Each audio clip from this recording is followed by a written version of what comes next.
Hello everybody and welcome to the Learn Dota 2 League Season 19, Week 6. Buttery Greg is apparently watching this game, so don't cheat. Last time,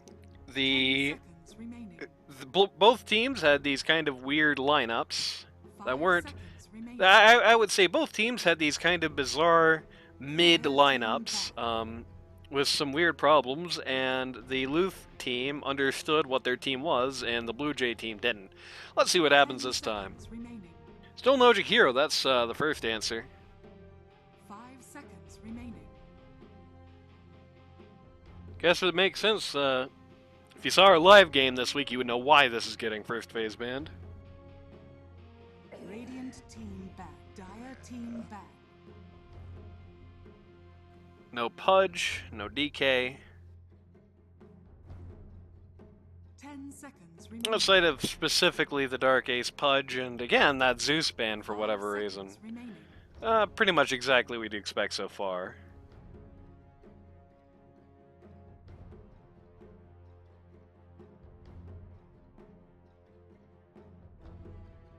And a lot of thought in these bans.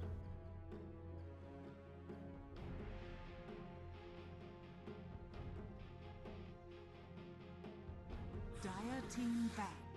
Ultimately, that was a lot of thought to ban out the top win rate hero, to be honest with you. 10 seconds remaining. Took a long time to determine that they wanted to do that. Also got rid of the Dawnbreaker, which, yeah, it worked out a lot better than it looked like it was going to last game. I was thinking in my head the last game, they're going to take that Windrunner again. I was thinking in my head the last game, the way it looked like is... Shadow Shaman ban. The way it looked like was going to be, that it was going to be like the Dawnbreaker was going to get, you know, a mild loss, but not stomped on mid, and then be basically just like pause 3 Dawnbreaker afterwards, never really able to do much damage or anything. But no, that Dawnbreaker ult was like really huge for them in that game. There were just a lot of fights that were just entirely turned around by it. And then even after it had landed, she was still off and doing the job, which is kind of the distinction there, I guess, because, you know, you're pause 3 Dawnbreaker, you just jump and you fall, and that's it. The axe didn't work for them at all last time, so might as well try it again, I guess. It's kind of the issue with this Vlad's P3 version of this team, I think, is...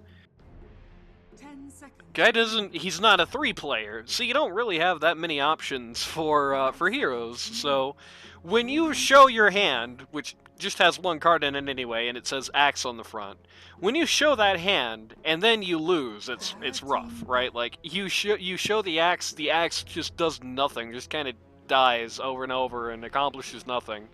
It's just destitute the entire game. That really sucks. I think that's a big part of why I was under I was always under the impression, I still am, that the Lads P1 version of this team is much better, because Lads has like a pretty decent... I mean, one of the Lads heroes is a Troll Warlord, which just got super massively buffed, right? You can easily run that now. It's not unplayable anymore, at least that one trait of it isn't, right? You know, he has a much larger pool of heroes at P1, and BlueJay has basically the same size pool of heroes at 3 than 1, and if the last game didn't give it away, I think maybe his heroes a bit more attuned for the current meta than the last ones were. They left the Tidehunter in this time. Opted to ban out the Night Stalker instead. Kind of awkward for the Clockwork in particular now, who really likes to... He really likes to jump on people in a way that Tidehunter kind of stops you from doing. Like, if you randomly catch the Lifestealer offsides, or if you randomly catch the Windrunner offsides in this game, then the Tidehunter is always going to be able to answer that if he needs to, and that's kind of rough. I mean, that's a 3 countering a support, so what are you going to do? It's not, like, unreasonably bad for you to be in that situation, but it's not what you want. Dire team pick. They're going to pick up the Rubik this time, which means that's a Brion Clockwork, probably.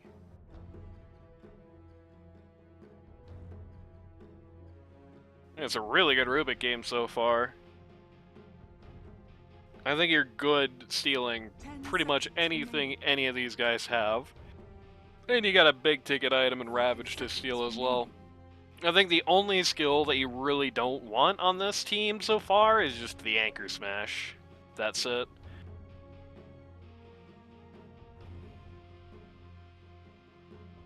Radiant team pick. What the hell, Furion? What do you mean, Furion into Lifestealer Tidehunter? Are you crazy? It's like terrible. What do you mean, Furion into Lifestealer Tidehunter and Windrunner? This is the worst looking profit game I've ever seen. That's like that is a nutcase pick. What the hell? That better not be BlueJay. That better at least be Kitty so you can have a real P1. Holy crap. That's so bad. You already have the clockwork. What are you trying to do? Very strange. And here's just the guy who's going to be able to just casually send the guy home too. So you don't even get the global teleport anymore. Awesome. This is the worst Furion game ever. What the hell? This like sucks so much. I guess if nothing else, it was good bait to get them to pick a Rubik, like a great Rubik steal hero. I mean, you could definitely... I have definitely seen Rubiks win the game by stealing the Static Storm off of the Disruptor using it at a crazy time, right? Like, there's that. But like... Why? Why? Why? Do you just want to take the last match out on Axe by griefing him by putting him in sprouts when he hits Q on people, so you just block vision on him? Like, oh my god.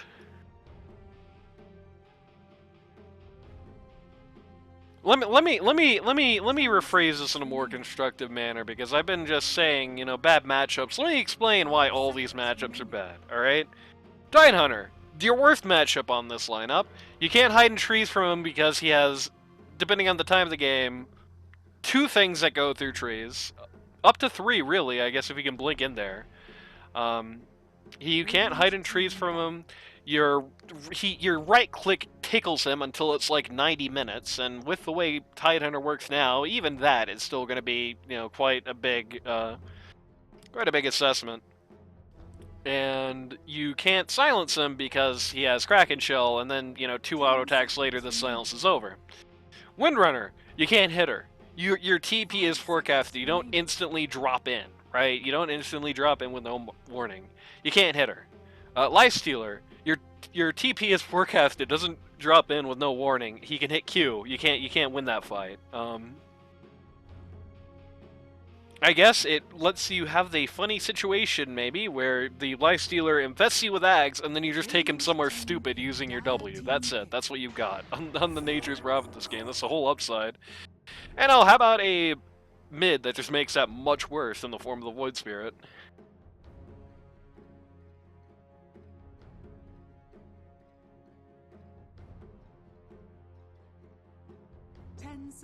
We're assuming it's going to be BlueJay on the Furion, it seems. Again, panning out the ER heroes. It's like a true disrespect to Kitty to ban those, I think.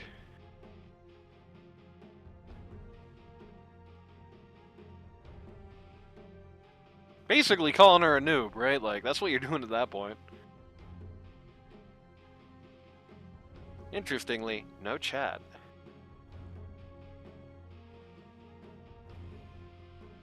I really like the Radiant lineup. It looks really good compared to what they had last game. Like, last game, they had a really, you know, shabby-looking, you know, crew of misfits, and it worked out for them. This time, it's like they have a team comp that makes a lot of sense.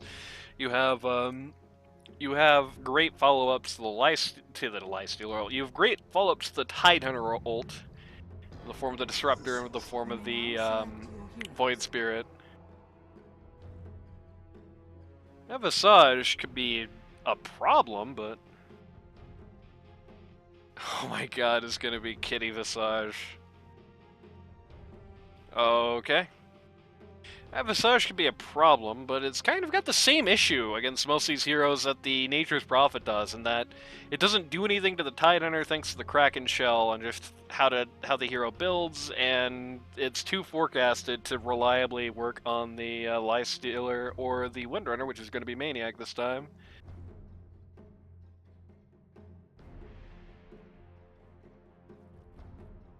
And Axe into Void Spirit's really bad for the Void Spirit, but that's all it does this game. And other than that, it just kind of doesn't do anything to the Tidehunter. You just lose to the Lifestealer, and you're not going to get the Windrunner Disruptor normal play. I mean, I guess, if nothing else, this is like the best, this is probably the best looking Rubik game that Dark Ace is going to have all season. I mean, the trend of awesome things to steal never ended. So now you have the Void Spirit, and like all of his stuff is good too. It's not like you know, big game-changing stuff to steal, but I think the thing about Rubik is that you wanna balance, you wanna mix, because you can't always steal the Ravage, right? Oftentimes you just take a spell that's just like a like a, you know, workman skill. You know what I mean? You steal a spell like that. That's just fine, and you turn it around, and it's, you know, it's nastier when you get it on the Rubik, right? Because you get the debuff amplification and everything on that. So if you, I believe duration increases as well, or maybe at least it used to. But either way, the stolen spells, you know, sometimes you're just gonna need like a workman spell, and it's just a lot nastier when the workman spells are good things and when they're crap, you know? When the average spells are things like the, you know, the Aether Remnant, for example. That's a really annoying skill for the Rubik to pick up. Quick Death, that's a really annoying skill for the Rubik to pick up. Nothing makes Rubik more annoyed than dying.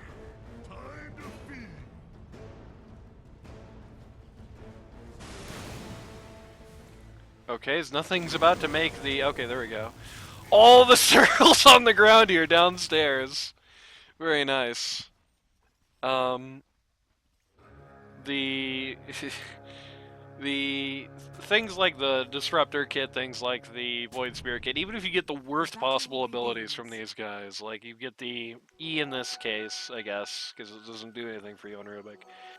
If you get something like the E, like the Void Spirit E or the Disruptor Q, it's still awesome. Right? You know, just a good skill to have in the fight. It gets all nice and buffed up, cheap, spammable. Everything is good in the world. I think that there's maybe, at least in some part, that's kind of the difference between the Dark Ace Rubik and the non-Dark Ace Rubik, as I've seen in this league. Is I think a lot of times people get very, very fixated on, oh, gotta get that big Ravage, you know, the big Rubik black hole or whatever, right? But no, what you want is like the Rubik versus Ogre Magi game, where it's just like, oh, look at all these skills where it's like, even if I get the dud, it's still awesome, you know? I don't think he understands that, and he usually tends to play around that. There's one thing that was notable about last game. It was that the Razzle Dazzle did tend to have more CS through most of the lane phase. Up until like the very last minutes of it, basically, they were just universally ahead of their counterparts. Okay, this is like crappy for Gundam so far. Definitely don't think he's very much favored to win this lane. I think this Visage kind of sucks against everybody except for this guy. It's really good into this guy, so you know, there's that. Maybe it'll fix itself more over time when he gets more levels of his E. I don't know. We'll have to see. Guess I wasn't really thinking about it in terms of having the facet there.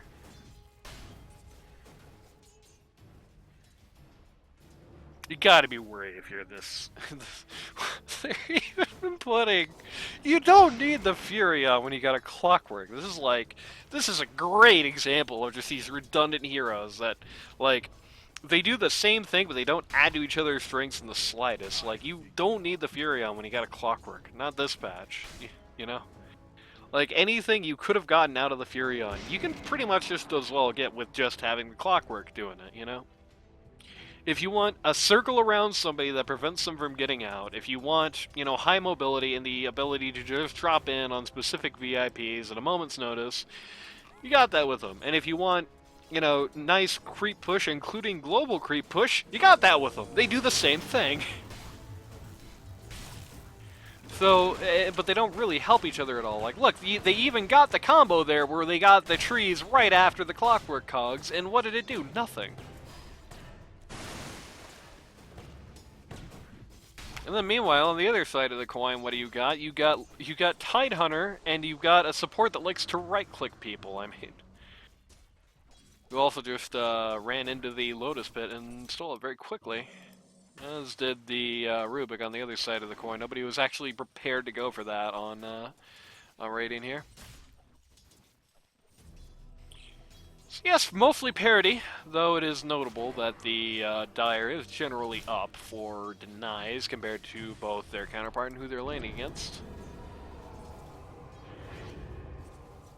Okay, I guess it's actually not that bad for the Void Spirit when he has that Sanctuary facet. It looked like it was going to be pretty miserable for a minute, but now that he's got that, the poor Visage can't actually do anything to him anymore, so okay, rip that. I'm sure she'll have time to show Dusty what's up, don't worry. Windrunner, pretty bad spot here. Did not come out on the best side of the trade with this Clockwork. Windrunner getting a little confused there about how to poke his head into this mess. Doesn't actually get it. I guess there is one thing, you know, in areas where there's like janky pathfinding, then having two sets of circles you can put around on the ground that stop you from moving is pretty good. Downside is that this is just kind of giving Tidehunter space now, so he's just hitting stuff.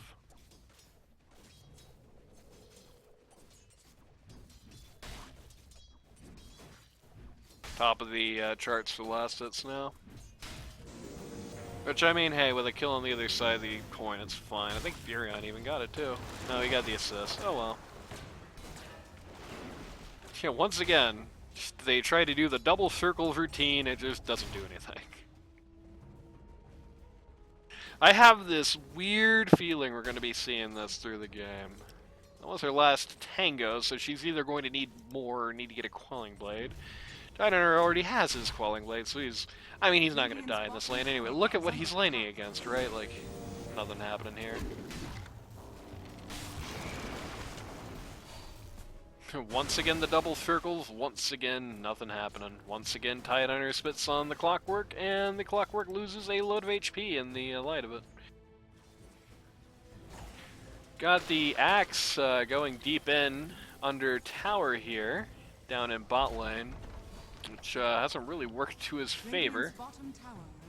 Really, if anything, it's just kind of given the Radiant a convenient pull. Though it has knocked this tower down to nearly nothing. Only 5 minutes this tower is already almost dead. Luth realizing that, just right-clicking this catapult to death, which you hate to do as a P1, but, you know, you gotta do what you gotta do.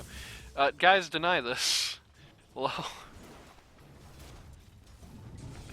Literally, one of these two guys can just walk up to this and right-click it once and deny the range creep, Mr. Disruptor.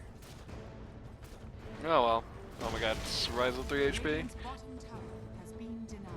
Furion gets just a quick TP in to snipe the kill here on the Disruptor, who does not really respect the battle hunger. Respect that battle hunger, kids. It's like the whole hero right now. How the hell did that power shot not hit that Furion? For some strange reason, he decides that he is cool to just take the equal trade there. Windrunner did not get a Quelling Blade or more tangos, so just has to eat the trees now. Windrunner, get a Quelling Blade or more tangos, please. Furion now 1-0-1. Actually did not get the kill on the Disruptor. He did not get there in time, I guess. I was going to say in a good spot, but because he didn't get that kill on the Disruptor, actually not as good as it looks. Even though there's no T1 down here at bot, they're still actually opting to lane down here on the Radiant, and it's working pretty well. The Axe taking a 1v2 and just dying out here. So awkward having a tower at like 7 minutes, you know. Both sides just going to secure their respective Shrines of Wisdom. No drama there. Dark Ace is the new mid player. Kitty has retreated to the jungle.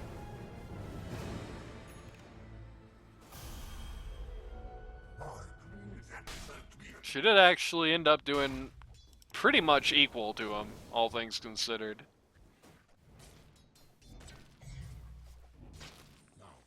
Notably, Void Spirit, despite his high amount of last hits, does seem to be... Oh no, he has a higher net worth than it looks, I guess. Kitty tries to get that haste rune, doesn't quite get it with the Visagelings. Must have something awesome on that courier or something. No, just 2/3 of a bracer. So it's interesting, Kitty has basically the same amount of last hits, but it's bottom of the chart for net worth. Tidehunter ults there to try and save the Windrunner, doesn't quite get it. Gets the Anchor Smash out on the Clockwork for a load of damage, but without enough friends has to maybe leave? Okay, Gundam's coming in with that haste rune that he'd bottled earlier. Tidehunter has no mana, nothing to do here. Needs to, yeah, he needs to get that soul ring that's currently on his courier. 4 people on the Dire in this lane right now, really trying to stop BlueJay from taking a death here. They are really building around this Furion. I really don't see it at all. I can't imagine why they think this is a good idea. Why this is not only a good idea, but it's such a good idea they have to 4 protect 1 with it. Very odd to me. Maybe I'm just maybe there was something that was like super buffed in the last patch or something. I don't know. Okay, maybe this is secretly the secret sauce. I don't know. But it just looks like a lot of assets to defend the Furion in a bad Furion game. Tidehunter getting bullied by the Clockwork, can't even get his stupid Anchor Smash out.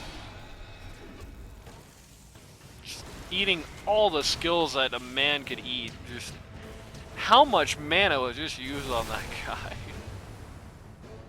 He just took the Clockwork Cogs, the Clockwork Battery Assault, the Clockwork Flare, the Furion Q, he ate the Rubik Q, he ate the Rubik Shackle Shot, he ate the Fade Bolt, literally every possible button these guys had.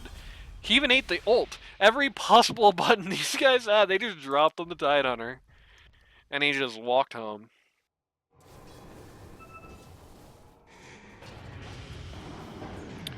Void Spirit suddenly turning the heat up here on the Visage mid. They're just still laning mid here. They're protesting against the end of lane phase.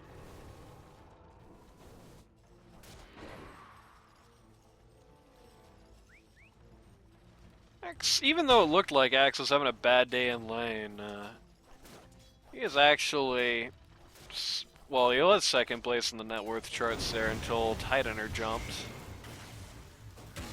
3v3 here at top. Prophet, Clockwork, Windrunner, Tidehunter, Disruptor, and Evil Windrunner, that is to say Rubik here. Once again, lots dropping on the Tidehunter, the Life Hunter. The Tidehunter, once again, not much being done. The Axe is here. So is Gundam, and he pops into the middle of those cogs, right as the Tidehunter cues them up, but they just lost this encounter too badly for him to do anything here.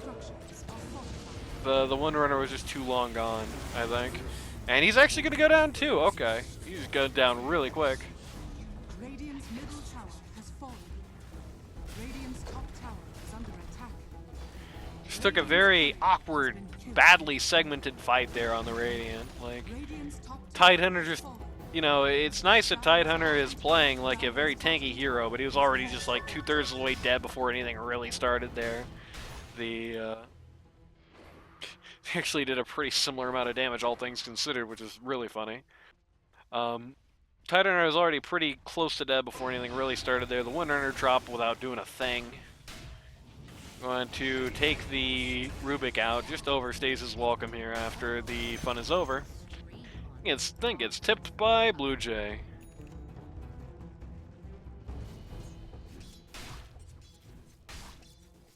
Tidehunter building up, I believe for mech. No, he's building up for Vlad's actually. Vlad's looks really weird now. I didn't notice he had a Morbid mask. That would have really tipped it out. I guess it doesn't look that weird. It's just, what the hell is a buckler doing in Vlad's? Should have probably been the case for an hour and a half. I just hasn't built this item in a long time.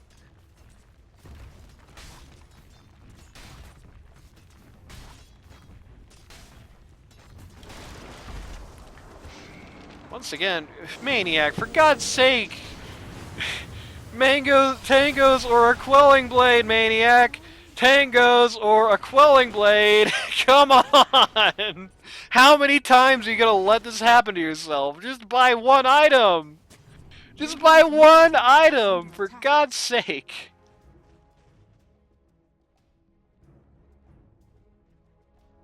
Like, how much is that Quelling Blade? It's like nothing, right? It's like... Where is it? It's 100 gold to stop that from ever happening to you again. Like, make it happen, Maniac. There is no reason to just let him control the narrative like this. Oh, look, it's the Wisdom Shrine. They hook in to try and stop the Tidehunter from getting it. Not successfully. They drop everything on the Windrunner, and she dies because she doesn't have a Quelling Blade or Tangos. Oh man, is this... How many times? She's 1 in 5. Maniac, you psychopath. Buy a Quelling Blade. Buy Tangos, please. This is embarrassing. This is such a bad game for the Furion, and you're letting it be a good one almost single-handedly.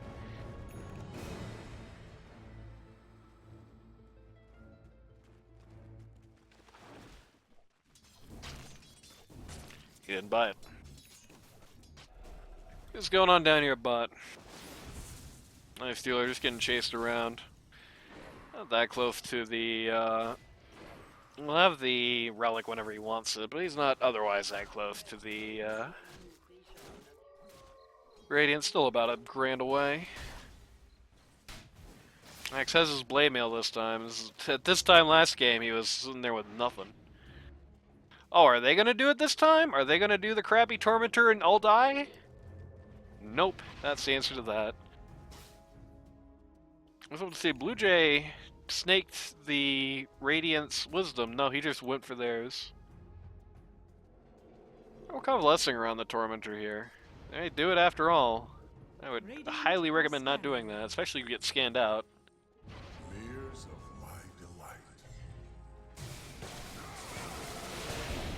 I'm gonna call it. They almost lose both their supports doing that. The Radiant scanned it out and then elected not to do anything. That was very odd. Just said, who cares? Just, you know, free shard for the Rubik. So. He had actually stolen a really good spell for that too. He had the glimpse. So if they had actually traded TP on that, he could have sent somebody home. Should have been funny. No, Void Spirit, Micro, your illusions. You would have gotten the tower. Maniac in jail again. Maniac dead again. Oh man, this Maniac Windrunner's not working out. Rubik Glimpse is going to put Tidehunter right back in the thick of things. He really didn't want to ult there. In hindsight, maybe he should have.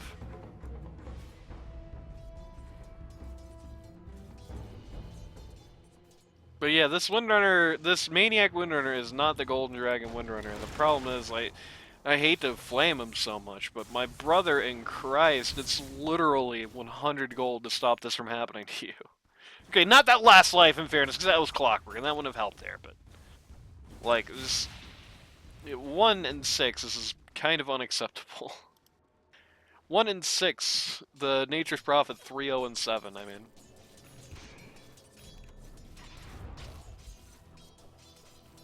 Kind of actively grieving the game out a little bit here. Radiant's now up in the Lifestealer. I mean, the good news is that this game goes on to, you know, hell and back. If this game goes on for about 1 trillion years, the Radiant definitely outscale, I think.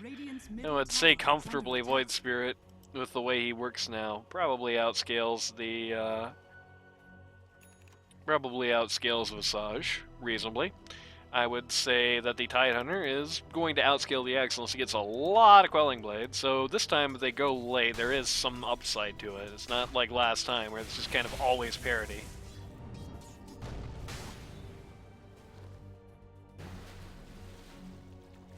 Vlad's is now up on the Tidehunter. It might have been up for a minute, didn't feel like it though. He's got that, the old-fashioned casual cloak. He's working on, Mage Slayer. Quite soon to be completed. I don't know exactly how much it's going to do, because I think for the most part, most of the damage in these fights is just right-clicks. Tidehunter, using this invis, he's going to sneak up on the Furion here. He's actually kind of caught him. Ulted him raw. I was about to say it's not going to work, but it actually did. The Void Spirit caught up in time. They're going to catch the Disruptor on the flip side, but this is all they get for it, that's fine. Okay, Gundam did just kind of jump into everybody there. That was not the play. Now he's taunted, he's probably dead. Tidehunter's just given up on him already.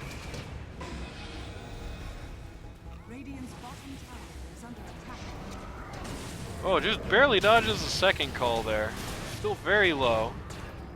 When her focus fire comes out on Axe, he doesn't actually pop the it doesn't actually pop his blade mail until she's not hitting him anymore. A Lifestealer coming in from the sidelines to clean up here, gets a nice little sweeping kill. He's going to infest the Windrunner. Probably should have waited for the battery assault to be out before he came out, but who cares? 3 for 1 there. They drop the Disruptor, they take the Axe, the Fury on the Clockwork, and as a result they walk away with 2,285 more gold, taking the dire gold lead from about 6k to about 4k. Big first fight here for the Lifestealer, who now also gets to eat a camp somebody stack from. How nice.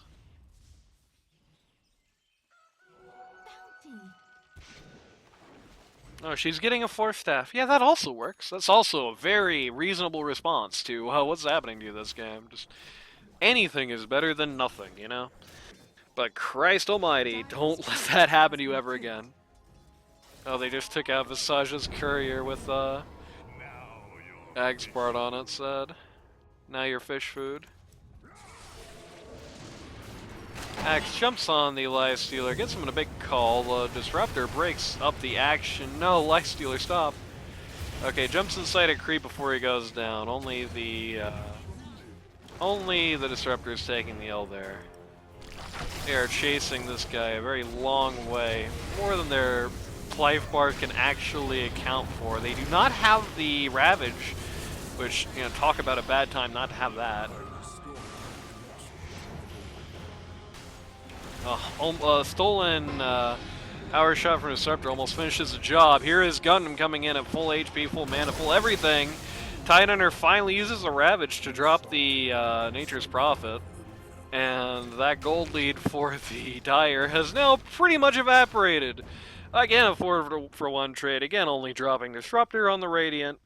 Only the Visage walks away alive. And again, this time a nearly 3,000 net worth swing.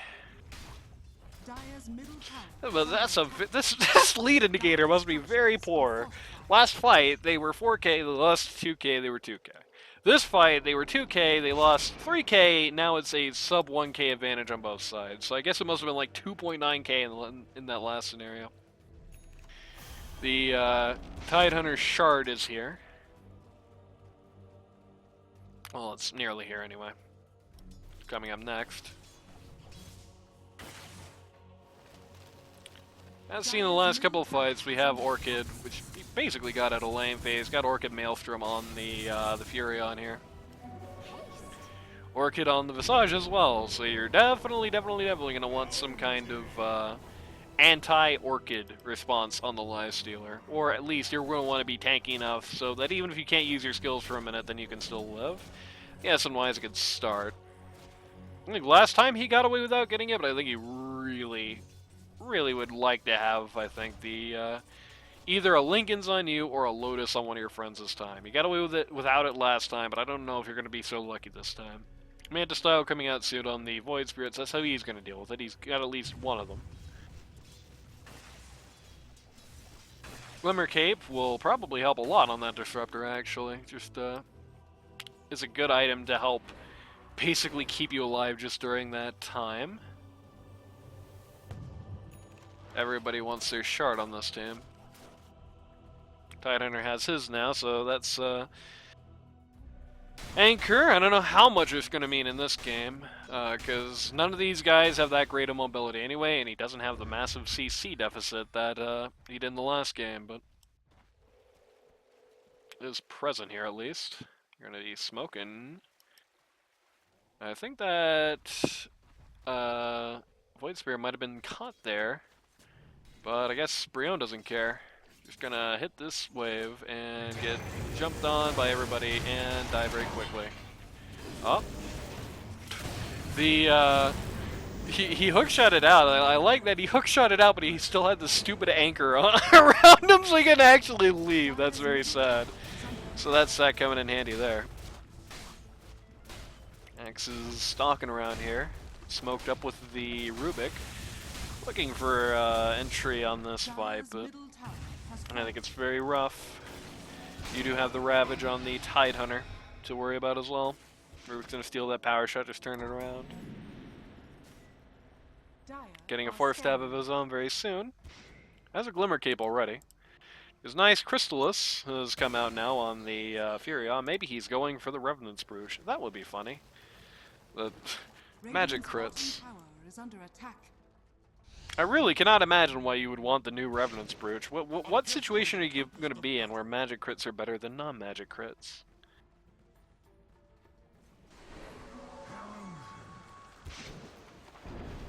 Spent a lot of time chasing that Windrunner. They were farming along the way for the most part, but Windrunner did just kind of waste some time for a minute here.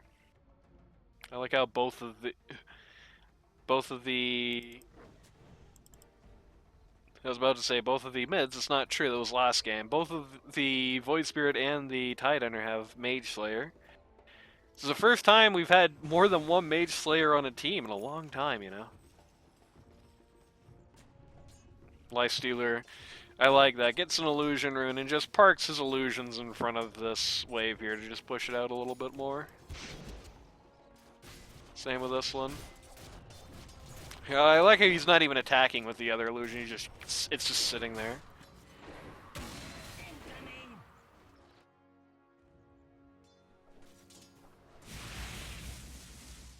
Drum of Endurance now up for Kitty, getting the Ags somewhat soon, just about 400 gold away from Silent as the Grave. Looking to finish Bloodthorn afterwards. Not a bad idea. There's really not been any particular countermeasures taken to that thus far. The Lifestealer are very close to the Ags. Going to catch the Windrunner here, but leave immediately. I love that. Just sees the Windrunner, puts out the Orchid, then the second Lifestealer starts walking towards it. She says, "Oh no. Oh no, don't do this!" Oh my god, okay, it worked out because he just killed it in like a half second. I really thought there's just going to be 5 guys coming out of Twin Gates and just completely demolishing them for doing that. Free shard for the Void Spirit. So, no longer going to be hitting creeps with it. That's nice. I like that, I like that. Dire's bottom tower is under attack. Just playing a game of chip damage with these towers here on the Radiant. They lost that one tower super early. And since then, they've been like, no more of this. They're positioning themselves here for a fight, but no fight is actually forthcoming. The Dire has decided to just kind of sit back here. Okay, they might find Clock. They have found Clock. They don't want him. They want this. They want this Visage, but Visage got the hell out of town really quick. No dice there. Gonna have to be happy with the Clock, or they might not even get him. They're gonna lose the Windrunner for it, just in the back line to the Axe. Disruptor Roll comes in, but man, this is a nothing happening Disruptor Roll. Oh man, it was very close to the Rubik getting a Ravage, but he ended up with the Anchor Smash, which is probably the dummy prize. Axe hits Q and then finds out that Q into Lifesteal doesn't actually do anything good for you. Rubick's gonna get away, but Kitty Cannon came in from the back of the fight, assuming everybody was chasing this Rubik fella around, and dies. 4-for-1 trade there as a result. That fight looked like it was gonna be really bad for the Radiant there, but no, it ended up completely fine. I didn't even see how Furion died. He just kind of got caught here in all the nonsense. 3,146 gold. Passes in the hands of the Radiant. The Dire lose 314. Dusty tips Kitty. Kitty is tilting. Kitty is molding and seething. Dire's bottom tower is under attack. Ags is, I assume, coming in for the Lifestealer. Yep. Next item for the Void Spirit as well could be pretty big. Taking it pretty big. This is a pretty big catch here. The Axe Call on the Lifestealer plus the Void Spirit. But the Disruptor breaks it up pretty swiftly. Lifestealer, what are you doing? Nobody is following you, my friend. Okay, he at least holds in sight of the creep until his friends show up. Axe is stuck in the Static Storm, just loses a big chunk of his HP. And now here comes the Tidaner off the back. Throws the anchor at him. Only once he gets under the T2, of course. Well, Void Spirit's going to take up the kill, and the Furion is going to protest and then run away. 3-for-nothing trade. It's the wheels are starting to really fall off the bus here for the Dire. I think once this Lifestealer came online, they didn't really have any particularly good answers to him, and it's kind of showing. He just gets to come in, do whatever he wants in a fight, and just get away with it. Just do a load of damage by right-clicking people and existing, and they have no counterplay to that, outside if, like, Clockwork gets a brilliant go. Because the Axe doesn't really handle him, not the way you want. He jumps in, he hits Q, and then he dies, you know. The Clockwork hasn't really been able to isolate him, and when he has, the Tidehunter has been dealing with it pretty effectively. So at this juncture, it's, yeah, it's not good. It is not looking good.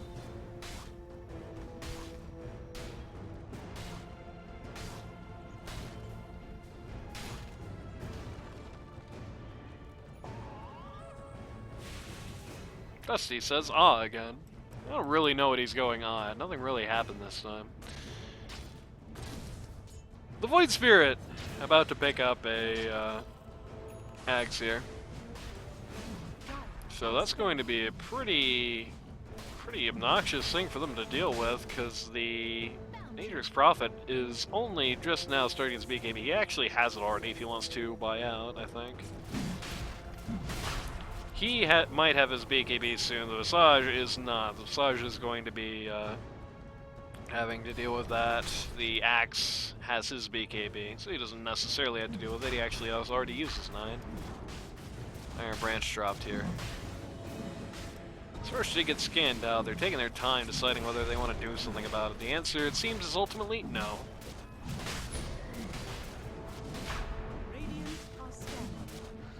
Radiant scan out to see if there's an imminent counterattack. Answer to that is no. X is going to... No, this is crazy, lads. You can't do that. He even used his blink to do it. Oh, man. 3, 2, 1... Okay, he's safe. Yep. Void Spirit did not get here fast enough. But what a nut job play there. Rubik got the remnants, that's funny. And then Dusty tipped him.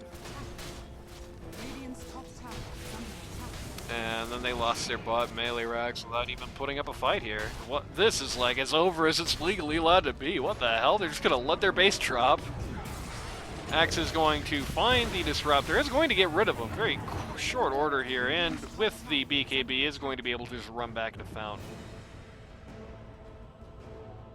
The seeds of fortune. My kingdom for actually getting that axe when he was going crazy just walked onto that wave. Kind of doing a bit of a slow back here. They're kind of waiting to counterattack. Oh, Kitty, okay.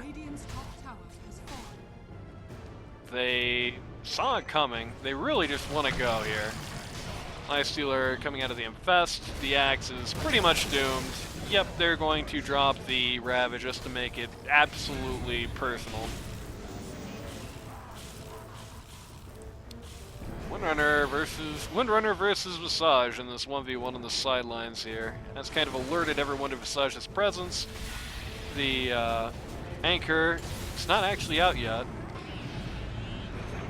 Come on, throw the damn anchor. Okay, there we go. The Titan are very low here.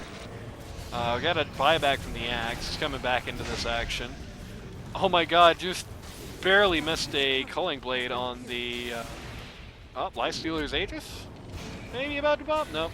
They're going to send Windrunner instead to take the hit. I don't think that was worthwhile. I think they probably just should have kept the Lifestealer frontlining there. Do you forget he has it or what?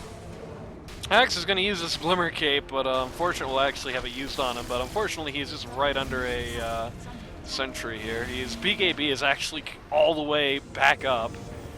They're going to do everything they can to get this guy back home, and he does actually make it out okay. But sadly, all the resources that they use to keep the axe alive are resources that they don't have to protect this tower from falling down. And subsequently this Ranger axe. Very big Tidehunter.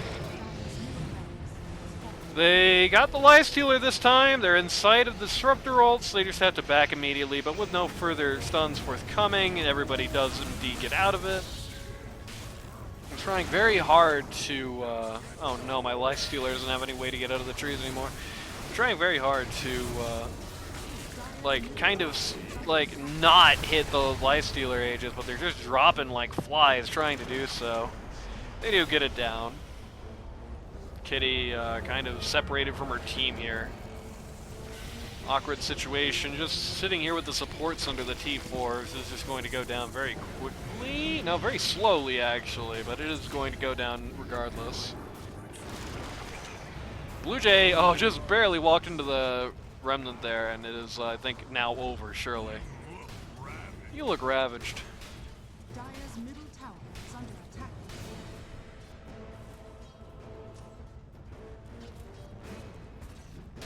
Dire's middle barracks are under attack.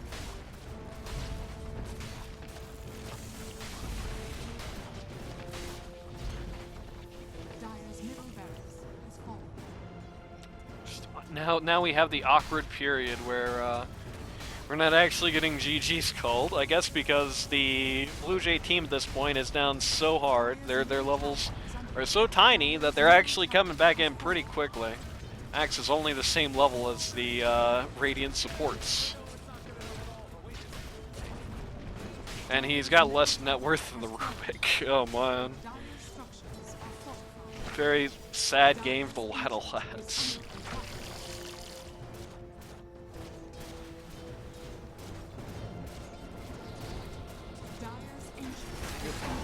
Okay, they got the Lifestealer, the Clockwork, and then he just goes away! Get out of here, jabroni! We don't need you!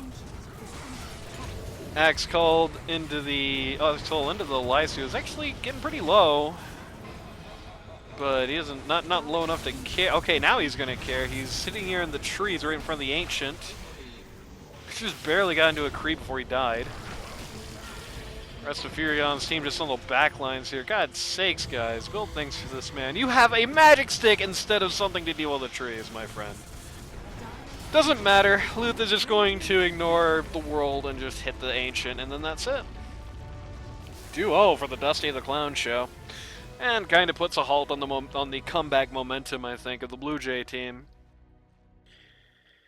And easy Sage. And yeah, it's not really hard to see why. It's just a mess. It's just, I think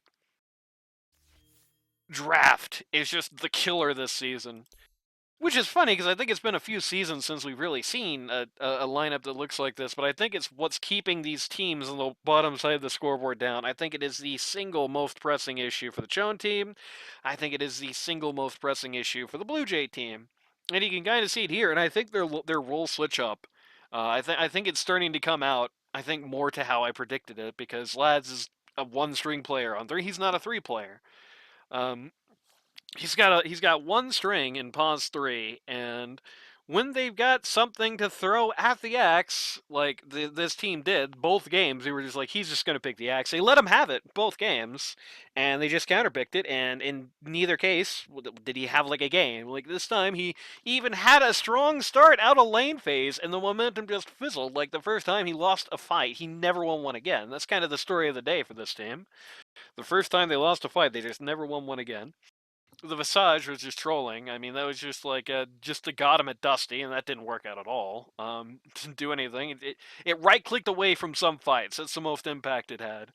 But the most importantly, the Furion pretty much turned out exactly like I predicted it in the way that it didn't do anything. They 4 protected won it. It didn't even do anything. I don't think he even did the most damage of the team. Oh no, he did. But still, like he did the most damage on his team. And actually, he did the most damage in the entire server. So I guess he has that. He might not have the win, but hey, he did the most damage, and it was like a lot of playing into him too. Like it was a lot of like the Windrunner giving him lane for totally free. The Lifestealer throwing away his items to deal with it and keeping the magic stick instead. I think if this team had not given him so much like ground, it would have been just like a massacre. Like if the Windrunner had bought a Quelling Blade at some point, or at least more tangos, if the Windrunner had bought a Quelling Blade at some point in lane, this game would be like 20 minutes long. You know what I mean? Just a massacre. Um, there are some good ideas, make no mistake, but like you've got these very redundant picks of the Nature's Prophet and the Clockwork, the Nature's Prophet, and just like a terrible Prophet game. This has just been something that's been haunting them since week 1. It seems like these guys are just very eager to counterpick themselves very frequently. And I mean, draft matters a lot less than it used to. Alright, I'm just going to say that. I think it's pretty rare the situation nowadays where a draft is just instantly on its own metric game losing, where you can like outplay the other team by a lot and then still lose because you got outdrafted. I think that's like way less common than it used to be. But that's not the story here. Like the story here is that you got badly outdrafted and then you got barely outplayed instead of like, you know, badly outdrafted and then you were the outplayer, right? If you're going to get if you're going to pick lineups that look like this, you have to own them. If you don't like own the enemy team, and there's no excuse to make here either. There is no stand-in, there is no nothing. Here's the way I see it. I think this team would have been better off sticking with their original lineup. I think it's not too late to turn back. I think, frankly, Lance is a lot more upside as a one player. Like, 3 is still the jabroni lane, 3 is still the low impact lane, but like, it's not, it's not like you can just not have anyone there, you know? He even had a good time this game, and he still basically wasn't a hero. Like, he had a good lane, he came out of it, he was top net worth for a lot of this game. He still wasn't a hero. The they if they switch around their lineup, I think it might be awkward, and Kitty might mauled whenever Lads plays like she doesn't like him to. But I think that's the way this team turns it around, and just go back to what would make them successful, because this isn't it. Like, this is BlueJay running these, like, wacky P1. That's, like, the issue with BlueJay as a P1 is, like, a lot of his heroes are kind of wacky, offbeat type heroes, but I think you need, like, a very solid, you need a very solid, stable guy. Like, you need the guy who's going to be spamming, like, Spectre in, you know, spamming the Spectre, spamming the Wraith King, now spamming the Troll Warlord in every game, not spamming the Nature's Prophet or the Razor. You know what I mean? He's like out of his element. Like that there is a time and place for that style of one play. It's not this patch. So he's like off of his strength here. I think he has bigger upside on 3. I think Lads is way off his strength. And I think this is just a perfect punishment for they got exactly what they deserve. It was the perfect punishment for this lineup switch. He just took advantage of both sides, and even though this game started off beautifully for Razzle Dazzle, they couldn't prosecute it to the finish because of just so many factors and how their team works and everything. I don't know. Either way, if you're somebody wants to learn Dota 2 at a casual, or tight end, never even got the Ag Scepter. That's sad. This guy like dominated and he didn't even get that. If you're somebody wants to learn Dota 2 at a casual or more competitive level, go to ld2l.gg today to sign up. It's not too late or it is too late to get into this season. Actually, might not be too late because there's 2 open slots right now for players. There's always need for stand-in. There is going to be in-houses after the season. Queues popping everywhere you look. Go to ld2l.gg today to sign up. And with that being done, I will see everybody when I record next week, the Week 7 games, because I will not be here Week 7. So I'll be doing the Week 7 request thread early. And yeah, then I'll be back for the quarterfinals. So see you then.